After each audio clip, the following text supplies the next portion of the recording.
આજે દેશભરમાં મુસ્લિમ બિરાદરો ઈદ ઉલ અઝહાનું પર્વ મનાવી રહ્યા છે।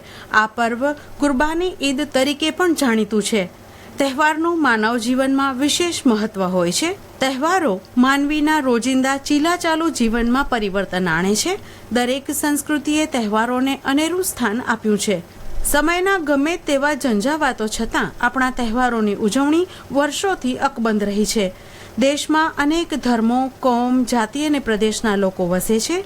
ભારત બિન સાંપ્રદાયિક રાષ્ટ્ર છે અને તમામ તહેવારોની ઉજવણી સૌ સાથે મળીને કરતા હોય છે।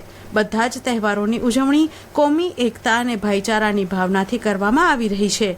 દિવાળી અને બેસતા વર્ષના દિવસે હિન્દુઓને મુસ્લિમ બિરાદરો શુભેચ્છા પાઠવે છે, તો ઈદના તહેવારમાં મુસ્લિમોને હિન્દુઓ મુબારકબાદી પાઠવતા હોય છે। દરેક તહેવારોના અલગ અલગ મહાત્મ્ય હોય છે। તેની પાછળ કોઈને કોઈ સંદેશો રહેલો હોય છે, જે માનવ જાત માટે કાયમી બની રહે છે। દરેક માણસે કોઈ વસ્તુ મેળવવા પહેલા ભોગ આપવો પડે છે, કસોટી વેઠવી પડે છે। આ પર્વ પાછળ એ જ ભાવના સમાયેલી છે। કુરબાની ઈદના પર્વની ઉજવણી આજથી 5000 વર્ષ પહેલા શરૂ થઈ હોવાનું માનવામાં આવે છે।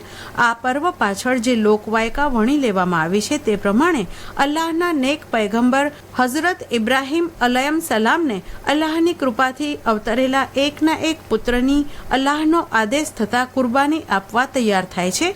આ દરમિયાન તેમની આકરી કસોટી થાય છે। અલ્લાહે પૈગંબર સાહેબના પુત્રનું બલિદાન માંગવાની વેળાએ એમની ભાવનાની જ ચકાસણી કરી હતી। તેમાંથી તેઓ હેમખેમ પાર ઉતરે છે। કુરબાનીની આ અમર ભાવનાથી કુરબાની ઈદના પર્વનો જન્મ થયો। કુરબાનીની ભાવના પાછળ ગૂઢ ફિલસૂફીનું નિરૂપણ થયેલું છે। માણસ કૌટુંબિક, સામાજિક, આર્થિક એવા અનેક માયાના મોહપાશમાં જકડાયેલો હોય છે, ત્યારે તેને એ મોહપાશમાંથી મુક્ત થવાનો માર્ગ ધર્મ બતાવે છે। જો માણસ એ બંધનોમાંથી મુક્તિ મેળવવા હિંમત બતાવે તો જ તે અંતઘડીએ પોતાનું જીવન આસાનીથી સમેટી લઈ શકે છે। માણસમાં કુરબાનીની, ત્યાગની, સમર્પણની ભાવના કેળવાય તો જ પરોપકારની ભાવના સાચા અર્થમાં સાર્થક થાય છે।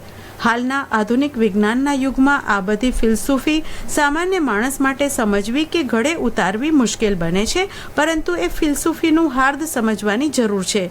કુરબાની ઈદની ઉજવણી પાછળ રહેલું હાર્દ પણ સમજવું રહ્યું।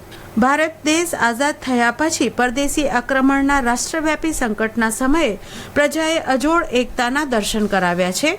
આપત્તિ સમયને દરેકે પોતાની આપત્તિ ગણીને તેનો સામનો કરવા ખભે ખભા મિલાવી ઊભા રહ્યા છે।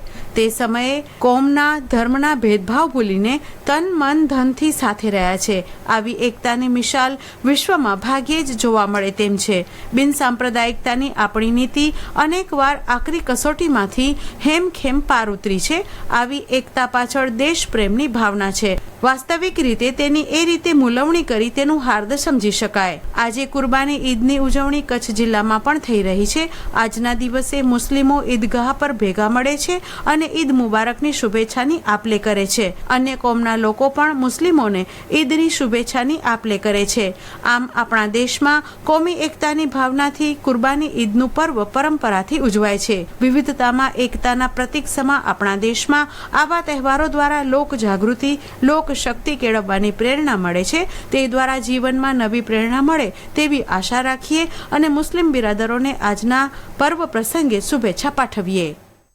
હમણાં જ આપ સાંભળી રહ્યા હતા પ્રાસંગિક। આજનો વિષય હતો કુરબાની ઈદ। પઠન કરી રહ્યા હતા કલ્પના શાહ, સંપાદન કર્યું પરેશ મારુ।